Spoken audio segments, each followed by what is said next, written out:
Dandadan First Encounter is an early preview screener before the anime drops on Netflix and on Crunchyroll on October 3rd, and I got a chance to check it out in the cinema in a very limited release. And what I can say is these first 3 episodes are pretty wacky.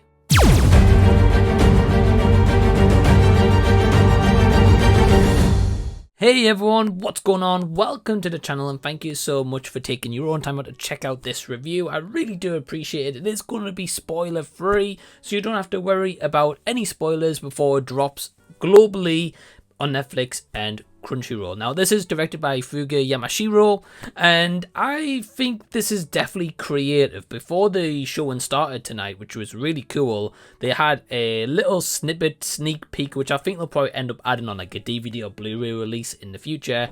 Basically about the director, the creators, the voice cast, talking, and a little bit about kind of a Q&A and a little bit about inspiration, how they joined this project. So that was a cool little featurette, and I definitely think it's worth checking out, especially if it's a little bit of an extra or it eventually drops on YouTube somewhere. And Dandadan, which is definitely a tongue twister, try saying that quite a few times very quickly.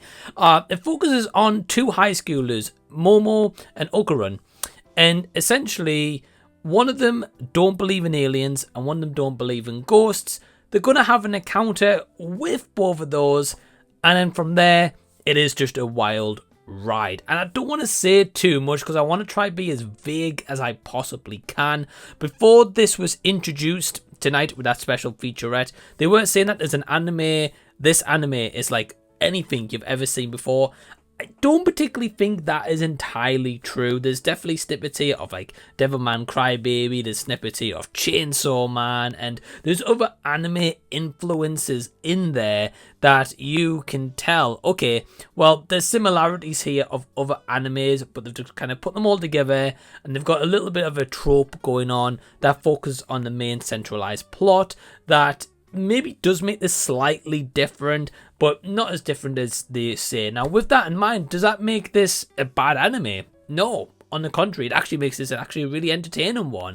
Again, I only saw the first 3 episodes. I will say that episode 3 leaves you on a little bit of a cliffhanger as to where it is going to go next. Now, you know where it is going to go next because it is teased in that cliffhanger, and I was definitely intrigued. I was like, okay, cool, I want to see the 4th episode now. I want to see how that is going to play out. Is it going to be resolved? Are we going to get a new storyline happening? I'm definitely intrigued as to where. Now, I can't say I was rushing off my seat to be like, right, let's get the next episode on, or like, you know, urgent to watch episode 4. I can't say that I completely love this anime after watching 3 episodes, which I think not many people's going to be able to do that. Do I think it's going to be an anime, however, that is going to, you know, absolutely be a scene stealer and going to, you know, like have like number record breaking hits? Possibly not, but I think it is going to do really well. It has got a catchy theme, which the intro is definitely going to get you singing. I will say that, so I guess that's a big positive as well. The animation is pretty cool. It's unique, it's wacky, it's crazy, it is bonkers off the wall, and the storyline is definitely like trajected straight into your face, like immediately. So this is a one that does involve romance elements, involves elements of just the flashy action, and there's just quite a lot that happens in this first 3 episodes, which also includes a snippet of the occult, and from there it's just can tell it's going to be a wild ride first season, and I'm definitely curious as to where it will go and where it will end up. And I'm also curious as the reception of this will get. Will people actually really love this one, or will it be a little bit hit and miss and be like, yeah, that's the worst anime ever, or be like, hey, this is the best anime ever? I'm definitely curious as the reception. So if you have seen Dandadan, the first 3 episodes, or this first encounter, or if this is the one you're going to check out or you've never heard of or you don't have any intention to, I'll leave a comment down below so we can continue that discussion down there. If I'm going to give this first encounter a score, I'm going to give it a 3 out of 5.